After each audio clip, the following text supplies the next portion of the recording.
J'espère que vous allez bien.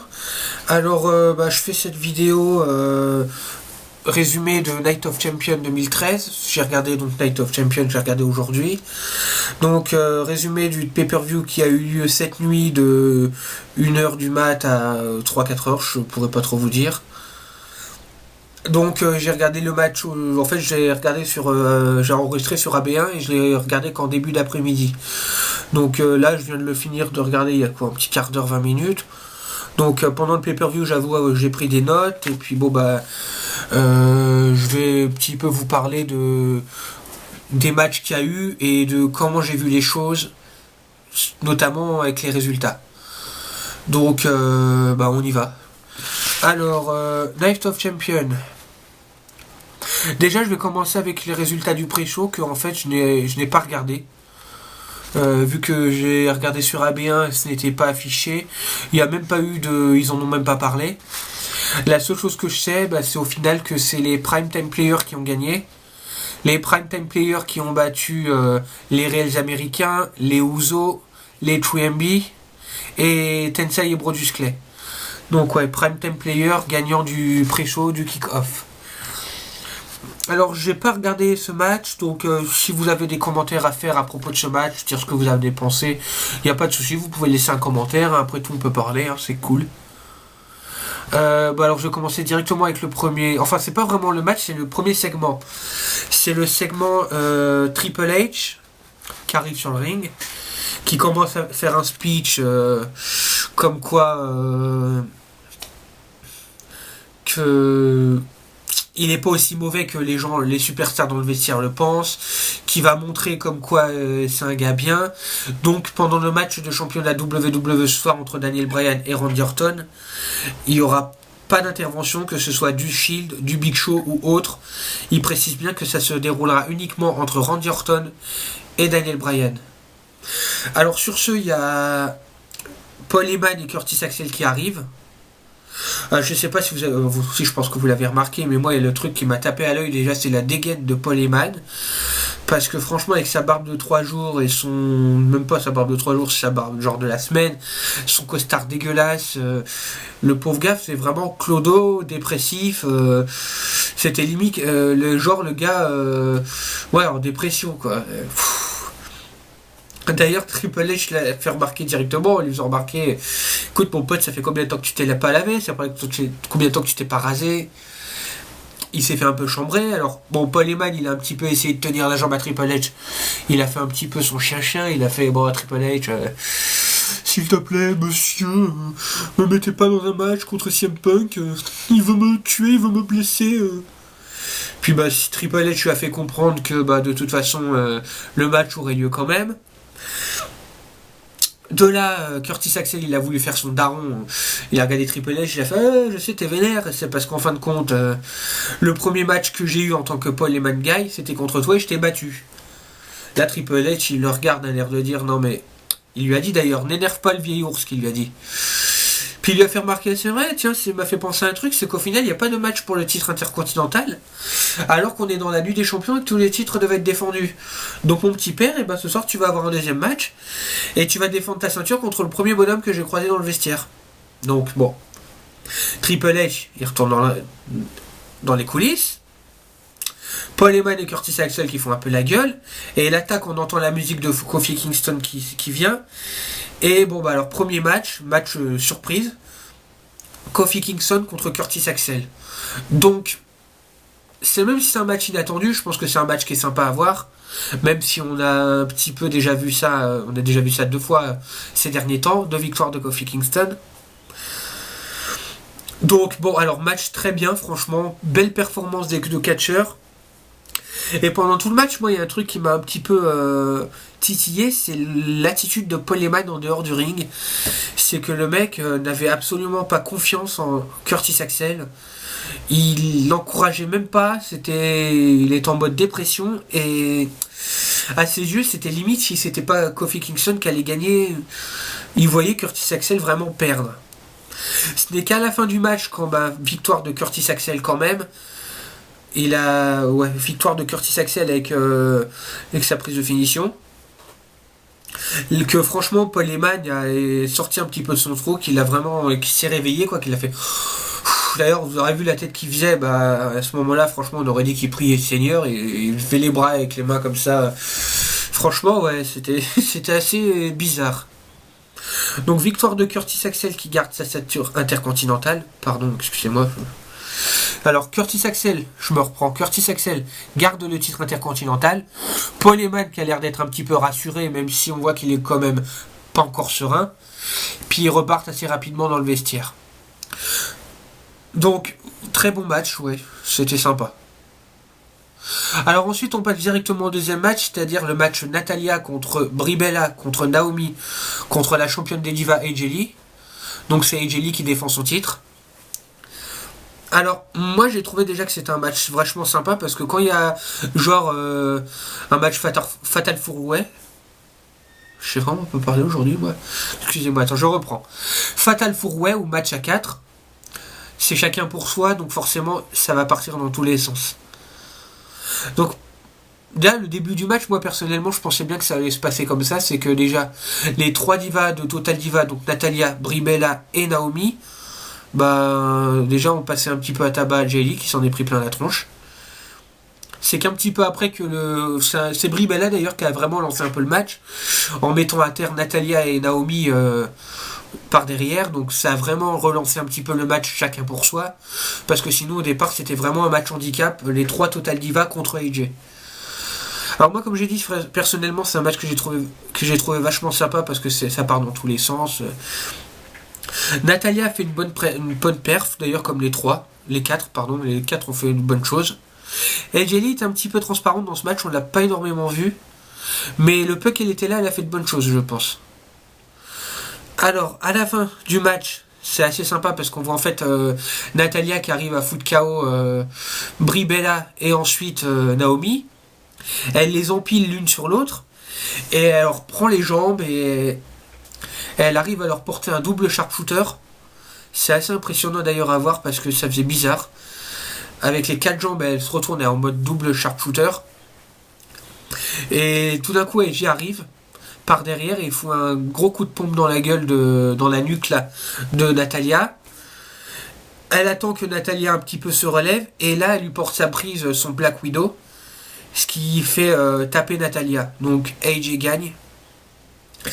J'ai vu pas mal un petit peu d'avis, notamment d'autres personnes qui font des vidéos sur YouTube, personnes que je trouve qui font d'excellentes vidéos, qui parle un petit peu de AJ Lee et de son manque de crédibilité, c'est-à-dire qu'en fait, quand elle porte son Black Widow, comme AJ Lee est très très petite, très fine, en fait, en général, elle le porte sur des catcheuses qui sont bien plus épaisses qu'elle. Donc, que ce soit avec Caitlyn ou avec Natalya, j'avoue que tu peux te dire, c'est vrai que d'un battement, un peu Natalya ou Caitlyn, que ce soit tous ses adversaires un petit peu avant, en fait, elles peuvent facilement se dégager, donc c'est peut-être un petit peu, peut-être pas surjoué, mais c'est pas très crédible. Moi, je sais pas trop, c'est vrai que ça fait un peu bizarre, c'est vrai qu'AJ est très petite, mais je trouve, personnellement, qu'elle la porte de mieux en mieux. Là, je trouve qu'elle l'a porté un peu mieux que d'habitude. Après, c'est que mon avis, si vous n'êtes pas d'accord avec moi, il n'y a aucun souci, moi j'accepte l'avis de tout le monde, voilà, ok, c'est cool. Mais je pense qu'AJ a fait... Moi, je suis content de voir AJ gagner parce qu'elle a fait une bonne prestation. Même si Natalya, franchement, avait beaucoup de mérite dans ce match aussi. Mais AJ gagne, elle garde sa ceinture et c'était quand même un petit peu mérité, je pense. Alors ensuite, le troisième match pour le World Heavyweight Championship, Alberto Del Rio contre Rob Van Dam. Déjà, il y a un truc qui me... C'est pareil, c'est quand je regarde un petit peu les vidéos d'autres personnes, parce que j'aime bien regarder un petit peu le point de vue des autres gens, ça te permet un petit peu de voir des choses que toi, forcément, tu t'en rends peut-être pas compte. Mais il y a un truc, c'est vrai que Rob Van Dam fait beaucoup de... Il surjoue un peu, en fait. Moi, il y a un truc qui m'énerve de plus en plus chez Rob Van Dam. J'adore Rob Van Dam, hein, j'aime bien ce gars. Mais c'est sa manie, en fait, de se la péter tous les 3 secondes. C'est-à-dire que dès qu'il enchaîne une ou deux prises, il va se foutre au milieu du ring, il va lever les bras pendant 10 secondes, et puis il va se faire un RVD. Il l'a fait au moins 15 fois, peut-être pas 15 fois, mais il l'a fait au moins 6 fois pendant ce match, et au bout d'un moment, c'est un peu lourd. Il le ferait une fois de temps en temps, ok, je veux bien, c'est sympa. Mais là, il le fait tout le temps, tout le temps, tout le temps. Au bout d'un moment, je trouve ça un peu pénible. Donc je reviens là-dessus. Alberto Del Rio contre Rob Van Dam. Beaucoup de monde voulait voir Alberto Del Rio perdre ce titre parce qu'aux avis de beaucoup de monde et j'avoue du mien aussi, Alberto Del Rio est champion du monde poids lourd depuis vraiment trop longtemps. Faut, je pense, qu'il perde ce titre. Faut qu'il le perde parce que là, ça devient littéralement casse-gueule, casse-couille. C'est chiant, quoi. C'est bon, là. Là, on en a ras la casquette de Alberto Del Rio champion. Il faut passer à autre chose. Donc, alors moi, c'est un match que j'ai trouvé vachement bourrin. Alberto Del Rio est un catcheur très bourrin. Mais le début de match, surtout, était très bourrin. J'ai remarqué que Alberto Del Rio, à diverses reprises, je ne sais pas si vous avez remarqué, mais Alberto Del Rio, à plusieurs reprises, a mis des coups de pied, des coups de pompe dans la tête de RVD qui ont résonné, qui ont été assez impressionnants. Pardon. Je trouve ça assez impressionnant quand ils te mettent des coups de pied dans la... Même si tu sais que c'est du fake. Mais quand ils te mettent des coups de pompe dans la gueule et que tu entends claquer, c'est quand même assez impressionnant. Là, Rob Van Dam, plusieurs fois, s'est pris des coups de pompe dans la tête, bien derrière la nuque, qu'on a bien entendu claquer. Et j'avoue que c'est assez impressionnant. Bon, alors Alberto Del Rio fait à la fin du match, Alberto Del Rio fait sa prise, le Juji Katame sur Rob Van Dam. Rob Van Dam qui arrive un petit peu à ramper, qui attrape la corde, mais Alberto Del Rio en fait ne lâche pas la corde et il s'acharne sur Alberto Del Rio. Alberto Del Rio s'échappe sur Alberto Del Rio, ouais, c'est classe. Là, je reprends, pardon. Alberto Del Rio, en fait, il s'acharne sur RVD, il lui fait sa prise de finition, mais il veut pas lâcher. Ce qui fait que l'arbitre compte jusqu'à 5 et sonne la disqualification. Donc, victoire de Rob Van Dam par disqualification, mais Alberto Del Rio conserve son titre. Ensuite, ça part un petit peu en baston parce que une fois avoir perdu ce match mais gardé son titre, Alberto Del Rio s'en prend à Rob Van Dam, commence un petit peu à lui péter la gueule. Ensuite, il va chercher une chaise. Il revient sur le ring pour lui mettre un coup de chaise dans la gueule. Mais au moment où il lève la chaise pour lui éclater sur la tronche, en fait, Ricardo Rodriguez intervient, arrache la chaise des mains de Alberto. Et là, Rob Van Dam reprend l'avantage en lui mettant un coup de pompe. Il arrive à le mettre par terre. Ensuite, Ricardo Rodriguez suggère un petit peu à Alberto Del Rio, fais-lui ton Von Terminator. Donc, Rob Van Dam prend Alberto Del Rio, le met allongé dans le coin, avec la tête un petit peu au-dessus, au niveau du coin des cordes. Et là, si vous connaissez pas le Von Terminator, en fait, c'est Ricardo Rodriguez place la chaise contre la face de Alberto Del Rio et Rob Van Dam fait un saut de l'autre côté du ring, de l'autre coin à côté du ring, fait un saut sur toute la longueur du ring et en fait lui écrase les godasses sur la chaise, ce qui fait que la chaise rentre dans la tronche d'Alberto Del Rio. Donc là, c'est une prise qui est un petit peu... Elle est assez extrême parce qu'elle est belle à voir, mais c'est un peu pas trop crédible parce que tu te doutes bien que si c'était vraiment encastré dans sa gueule, il aurait la tronche arrachée à Alberto Del Rio. Donc c'est un petit peu pas crédible. C'est un petit peu aussi ce que je commence à reprocher à Rob Van Dam, c'est de beaucoup, comme on dit, botcher. Et je le trouve de plus en plus lent en fait.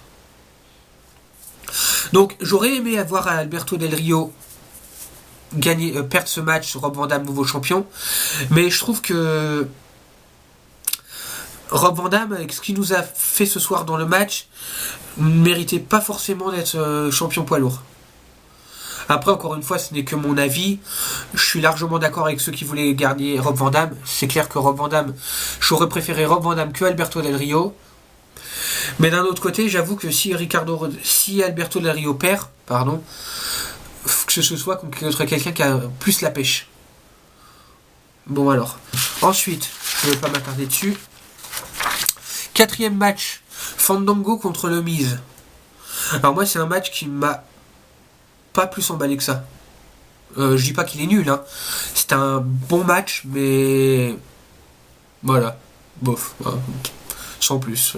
Bon, alors c'est un match qui était très serré, qui était assez bien parce qu'on a eu quand même des bonnes choses des deux catcheurs. Même si Fandango commence un petit peu à me saouler, parce que sa gimmick, ça part en... ça tourne en rond, il n'y a plus vraiment de but. C'est lassant en fait déjà. Donc faudrait vraiment qu'il lui fasse faire quelque chose à Fandango, ou alors qu'il le gère, ou qu'il fasse quelque chose, parce que là ça devient inintéressant. C'était limite l'entrée de... Les gens n'avaient rien à foutre de Fandango, ils étaient plus à regarder sa danseuse. Je sais plus combien sa danseuse. J'arrive jamais à me souvenir de son nom à sa danseuse. Excusez-moi, Merde.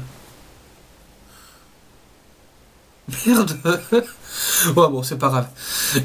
Ils étaient plus à regarder sa danseuse que Fandango. Le Miz, bon, s'est fait applaudir parce qu'il est vachement populaire maintenant. Donc à la fin, le Miz arrive à choper Fandango avec sa prise en 4 et le fait taper assez rapidement.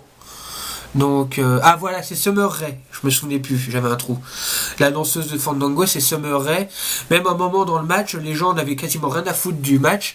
Ils gueulaient Summer Rae, c'était assez marrant. Donc alors le Miz fait taper Fandango avec sa prise en 4, gagne le match sans grande surprise. Je pense que la plupart des gens s'y attendaient. Alors ensuite, le fameux match Curtis Axel et Paul Heyman. Comment j'ai dit ça? Heyman. Paul Heyman contre CM Punk en handicap match sans disqualification. Alors déjà, encore une fois, on voit Curtis Axel qui arrive avec Paul Heyman qui tire une tronche de 10 mètres de long parce que franchement, il est littéralement en flip. Et le moment où la musique de CM Punk retentit, tu vois Paul Heyman qui... Sa gueule, elle est en mode... Et là, j'ai regardé ma petite sœur, j'ai fait regarde la tête qu'il fait, Paul Heyman. Pour ceux qui un petit peu se reconnaîtront là-dedans, c'est un petit peu au moment où genre t'as fait une espèce de grosse connerie, que ce soit au collège ou à l'école, que t'es convoqué dans le bureau du principal ou un truc comme ça, et que tu vois ta daronne débouler avec une tête vénère. Bah je pense qu'à ce moment-là, tu fais la même tête que Paul Heyman il a fait, c'est genre oh putain je vais me faire éclater moi. Bah je pense que c'est ça. Bon alors, on repart, Paul Heyman il arrive complètement déprimé, désespéré. Début du match, c'est assez sympa parce qu'en fait ça part direct en baston CM Punk, Curtis Axel avec le kendo stick, ils se foutent des coups de kendo stick dans la gueule. Ça part direct brutal, ça part en mode hardcore direct. Alors dans ce match qui commence, t'as utilisation de kendo stick, utilisation de chaises, une table qui est mise dans le coin mais qui ne servira qu'après. Hein. CM Punk a quand même mis pas mal en difficulté. Curtis Axel, c'est quand même son deuxième match. Qu'on l'aime ou qu'on l'aime pas, moi j'apprécie pas trop, mais bon, il a quand même fait quelque chose de pas mal. Pour son deuxième match, il a fait quand même quelque chose de bien. Parce que son deuxième match, le premier match, il s'est quand même bien fatigué contre Kofi Kingston. Et il était quand même pas mal contre CM Punk. Et il a fait de bonnes choses. Donc je voulais juste souligner cette performance qui est quand même sympa de Curtis Axel. Mais bon, à la fin, CM Punk, comme on peut s'y attendre, CM Punk élimine Curtis Axel en lui faisant un GTS, puis un Anaconda Vise.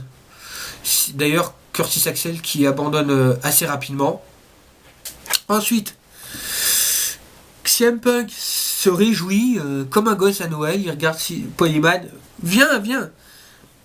Il commence une espèce de petite course-poursuite autour de l'arène. Ils reviennent dans le ring. CM Punk commence à lui éclater la gueule à Paul Heyman. Il prend un kendo stick, il commence à lui foutre sur la gueule plein de fois. Il lui dit d'ailleurs ah, je t'ai brisé le cœur, bah maintenant je vais te briser la tronche. Alors il commence à le tabasser avec son kendo stick. Tout d'un coup, sorti de nulle part, Ryback se pointe. Fait un spear à CM Punk à travers la table qui était mise sur le côté mais qui servait à rien. Et prend Paul Heyman qui le met sur CM Punk pour que l'arbitre puisse faire le compte. Donc 1, 2, 3. Et au final, Paul Heyman gagne ce match. CM Punk est un peu inconscient au milieu du ring, il est un peu KO. Paul Heyman, oui, qui lui il est à moitié défoncé aussi. Ryback prend Paul Heyman, d'ailleurs c'est assez marrant parce qu'il prend Paul Heyman, il le met sur ses épaules et il le rembarque, mais t'avais vraiment l'impression qu'en fait il avait son jambon sur l'épaule. C'est genre Ryback est passé à la boucherie, il a pris son morceau de barbac, il l'a mis sur son épaule et il repart. C'est vraiment l'impression que ça m'a donné quoi.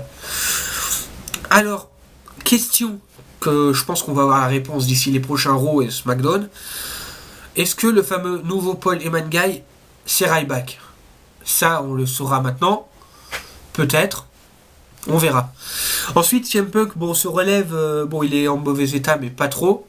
Il a quand même une belle coupure dans le dos, parce qu'en fait, quand Ryback lui a fait son spear à travers la table, on voit qu'il y a quand même un côté en métal sur la table, que CM Punk s'est enfoncé le dos dedans, et il s'est quand même bien ouvert le dos.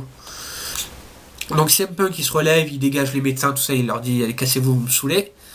Et il repart, mais totalement dépité, parce qu'au final, il n'a pas pu... Encore une fois, il n'a pas pu se venger de Paul Heyman. Donc la story entre CM Punk et Paul Heyman, je pense qu'elle n'est pas finie. On en aura encore apparemment au moins jusqu'au Survivor Series. Donc affaire à suivre. Alors ensuite, le match Dean Ambrose contre Dolph Ziggler. Moi j'ai trouvé que c'était un bon match. Une belle performance de Dolph Ziggler et de Dean Ambrose aussi, mais j'ai plus la performance de Dolph Ziggler qui m'a sauté aux yeux. J'adore Dean Ambrose. Dolph Ziggler, je l'apprécie. C'est pas mon préféré, mais je l'apprécie. J'adore Dean Ambrose, mais là, c'est plus, j'avoue, la perf de Ziggler qui m'a impressionné. Alors, bon, le résultat du match, vu l'histoire en ce moment, la situation en ce moment de Ziggler qui est puni apparemment par la WWE d'avoir tenu des propos sur la direction qui n'ont pas été appréciés. Donc depuis quelques temps, Ziggler se prend branlé sur branlé. Mais là, il nous a fait quand même de bonnes choses, même si au final, la victoire qui revient à Dean Ambrose était assez téléphonée. Même si c'est quand même bien de souligner que Dean Ambrose a gagné seul. Il n'y a pas eu d'intervention du Shield, il a gagné proprement. Moi, c'est ce que j'aime bien voir. J'aime bien voir Dean Ambrose et même les autres membres du Shield quand ils gardent leur ceinture, mais proprement, parce que ça les met vraiment plus en valeur. Que quand ils gagnent avec un truc bité, genre une intervention, tout ça, là ça fait moins crédible. Alors que quand ils gagnent tout seul, ouais, ça fait vraiment... ça prouve que ce sont de grands champions. Donc ensuite, une fois que Dolph Ziggler a perdu, Dean Ambrose célèbre. Ses deux potes du Shield, Roman Reigns et Seth Rollins, reviennent. Ils célèbrent un peu avec lui. Ils célèbrent pas longtemps parce qu'en fait, ensuite, on enchaîne directement avec le 7ème match. Les Primetime Players, donc, qui ont gagné le pré-show, arrivent. Contre Roman Reigns. Désolé, c'est ma petite soeur qui m'a demandé que je le fasse avec l'accent. Parce qu'en fait, quand on regarde le pay-per-view, j'adore. J'ai fait comme les commentateurs, je fais Roman Reigns. Et ça l'a fait marrer, donc elle m'a demandé que je le dise dans la vidéo. Et Seth Rollins. Alors, j'ai jamais été un grand fan des Primetime Players, c'est une équipe qui m'a jamais vraiment convaincu. Bah, ce soir, je trouve qu'ils ont fait quelque chose de super. Ils se sont hyper bien débrouillés contre le Shield. The Shield aussi a fait de très belles choses, hein. Mais notamment une performance qui m'a pas mal attiré à l'œil, c'est j'ai bien aimé la performance de Titus O'Neil. J'ai trouvé qu'il a fait de très belles choses. Bon, alors, bien sûr, il y a quand même une victoire de The Shield. Ça aussi, je pense qu'il n'y a pas grande surprise. Après un spear de Roman Reigns sur Titus O'Neil ou Darren Young, je sais plus, excusez-moi si je me trompe. Si je me suis trompé, n'hésitez surtout pas à me balancer un commentaire, il n'y a pas de souci. Et bon, alors on enchaîne avec le dernier match, le main event. Donc le match pour la ceinture WWE Championship. Daniel Bryan, le challenger, contre le champion de la corporation, Randy Orton. Alors moi, c'est un match que j'attendais pas forcément avec impatience, parce que je dis pas que je pensais que ce serait un match nul, mais je m'attendais, avant de le voir, je ne m'attendais pas à du suspense vraiment.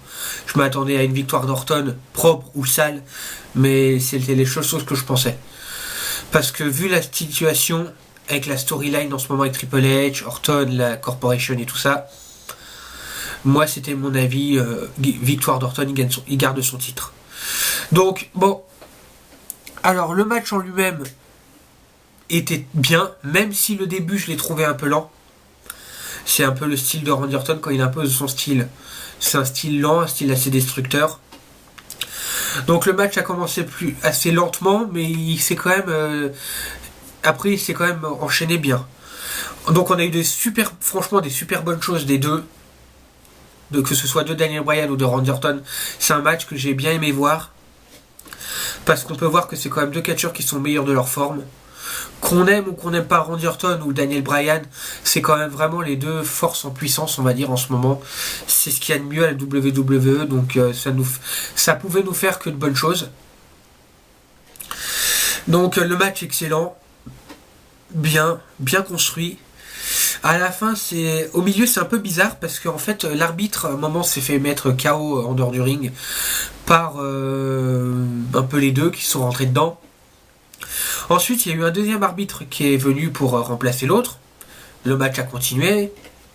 Et il s'est passé quelque chose déjà que moi, personnellement, ça m'a direct titillé à l'oreille. J'ai trouvé ça bizarre. Parce que c'est quelque chose qui, en général, n'arrive jamais. C'est que le premier arbitre qui s'était fait mettre KO s'est relevé, a repris connaissance. D'habitude, quand il y a un arbitre qui se met mettre KO et qu'il y a un deuxième arbitre, en général, le premier arbitre, après, on le voit plus.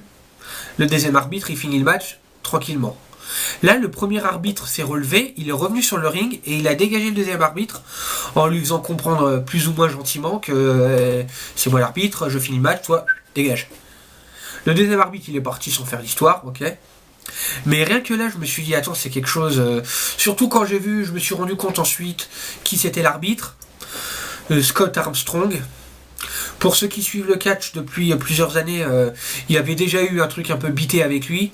Je sais plus si c'était en 2008 ou en 2009. Il y avait eu le fameux match CM Punk contre l'Undertaker pour le titre. Et où soi-disant CM Punk avait fait abandonner en tapant l'Undertaker, alors que l'Undertaker avait jamais tapé. Et l'arbitre avait fait sonner la cloche comme quoi l'Undertaker avait tapé. Un petit peu comme l'histoire avec Shawn Michaels et Bret Hart. C'est un petit peu un remake de ça. Et déjà à ce moment-là, l'arbitre, c'était ce fameux Scott Armstrong. Donc quand j'ai vu que l'arbitre il faisait un petit peu faire son bonhomme pour vraiment insister pour être dans le match et que j'ai vu que c'était Scott Armstrong, là je me suis dit, lui il va foutre la merde. Parce que déjà Triple H avait dit non, je l'assure, en début de show, et c'est vrai qu'il avait dit qu'il n'y aurait aucune intervention du Shield, du Big Show ou de qui que ce soit. Donc moi personnellement l'impression que j'ai eue c'est que je me suis dit putain ça se trouve c'est Triple H qui l'a payé celui-là pour qu'il vienne foutre la merde. Donc alors ensuite le match a continué, un peu serré entre les deux. À la fin Daniel Bryan a réussi à prendre l'avantage et a réussi à faire le même enchaînement qu'il avait fait en fait à John Cena il y a un mois au SummerSlam. C'est-à-dire qu'il lui a fait son royal coup de pied dans la gueule. Et mes soupçons se sont avéré être correct, c'est qu'au final quand il a fait le tomber, l'arbitre a fait littéralement n'importe quoi. C'est-à-dire que Daniel Bryan a fait le tomber, Daniel Bryan s'est placé sur Randy Orton et l'arbitre au moment de faire le tomber, au lieu de faire 1, 2, 3, il a fait 1, 2, 3. Là je me suis dit non mais il est vraiment là que pour foutre la merde cet arbitre. Alors oui j'ai quand même eu moi l'effet que ça m'a fait c'est un grand what the fuck. Parce que je me suis dit l'arbitre il va peut-être faire quelque chose de n'importe quoi, mais contre Daniel Bryan et en faveur de Randy Orton. Là du coup que l'arbitre ait fait quelque chose, un grand what the fuck, un truc un peu bité en faveur de Daniel Bryan, c'était vraiment space. Ça c'est une claque dans la gueule, une surprise. Je m'attendais pas à ce que Orton reperde le titre après un mois. Quand on voit comment ils ont monté en sauce le truc avec Triple H, la Corporation, Randy Orton, qu'ils ont monté ça hyper en sauce pour en faire une énorme storyline, je trouve ça un peu space en fait que Orton reperde le titre. Donc je pense qu'à mon avis il va y avoir un truc avec Triple H, déjà l'arbitre, je pense qu'il va s'en prendre plein la tronche. Ou alors, je sais pas. Il y a beaucoup de points d'interrogation après ça, donc je pense qu'on aura les réponses dans les prochains Raw et SmackDown. Et je sais pas trop quoi dire parce que franchement je viens de finir de regarder le pay-per-view comme je dis il y a pas longtemps. Il y a pas très longtemps, donc j'ai pas encore eu le temps de bien réfléchir à tout ça. Et je suis encore un peu sur le cul, ça fait bizarre. Je suis quand même content que Daniel Bryan ait regagné le titre parce qu'il le mérite. Mais ouais, je sais pas trop quoi vous dire. Donc on verra dans les Raw et les SmackDown à venir comment ça va se continuer cette histoire. toute façon, je pense que ce n'est absolument pas fini, parce qu'il va y avoir un autre match au retour entre Daniel Bryan et Randy Orton, vu que Daniel Bryan a regagné la ceinture. Mais là, j'ai un grand point d'interrogation sur le coin de la gueule. Je me demande comment ça va se passer. Donc, bon, à la fin, Daniel Bryan se relève, il célèbre avec ses fans, il est hyper content, tout le monde est content. Et le show se finit sur cette image. C'est comme une image qui est assez positive, parce que Daniel Bryan, là, gardera son titre du coup plus longtemps qu'à SummerSlam, et Daniel Bryan mérite de garder quand même ses titres. Même si je pense qu'il va y avoir quelque chose, et Randy Orton, je pense qu'à un moment il va le reprendre. Mais ça fait quand même plaisir de revoir Daniel Bryan avec le titre, qu'il le méritait, qu'il le mérite énormément.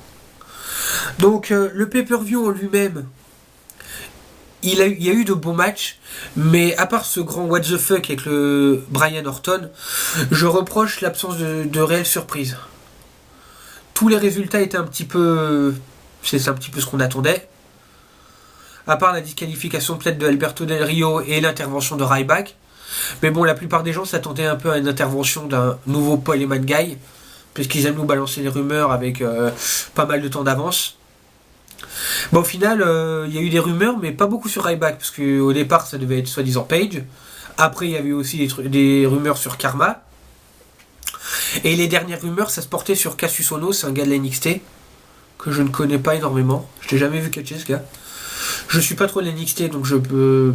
Voilà. Et de voir Ryback comme ça un petit peu, j'avoue que c'était une surprise, oui et non, parce que bon, c'est pas forcément étonnant, on a vu son nom un petit peu cité parmi les gens qui donnaient des idées. Mais ouais, c'est quand même, on va dire, une petite surprise. Sinon, le reste, tous les champions ont gardé la ceinture, sauf Orton. Ce qui fait un peu bizarre, encore vu là, avec la storyline de la nouvelle Corp. C'est un peu bizarre.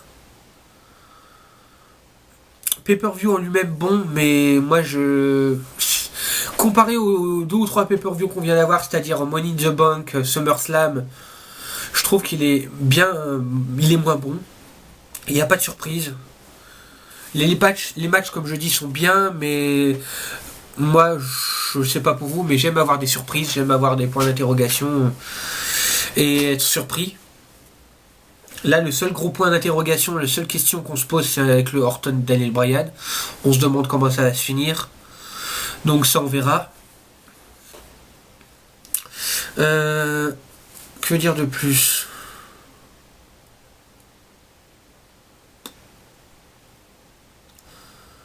Si, je suis quand même assez impatient de voir les prochains Raw et SmackDown pour voir qu'est-ce que ça va donner, parce que j'avoue que c'est quand même assez...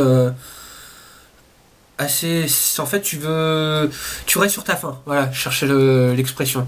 Tu restes sur ta faim, t'es obligé, tu te dis putain, mais comment ça... C'est quoi la suite, quoi. Donc, bah voilà, je finis mon résumé de SummerSlam... De SummerSlam, ce que je raconte, moi. De Night of Champions là-dessus. N'hésitez surtout pas à laisser des commentaires sur la vidéo, s'il y a des points auxquels vous êtes d'accord avec moi, s'il y a des points auxquels vous n'êtes absolument pas d'accord, il n'y a aucun souci, après tout, le but du jeu, c'est un petit peu de communiquer avec vous.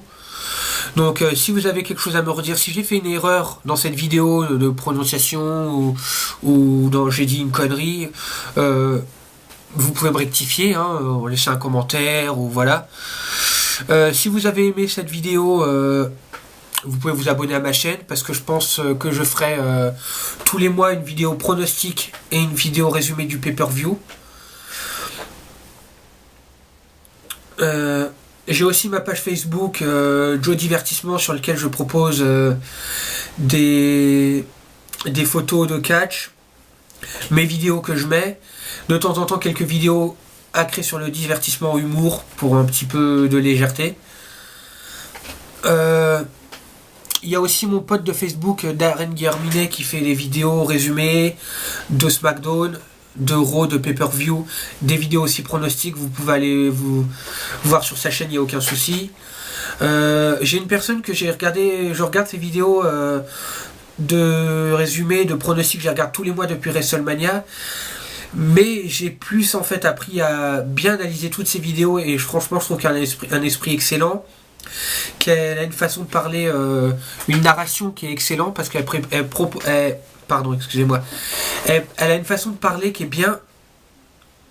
Elle a un bon parler à l'écran et elle analyse les choses.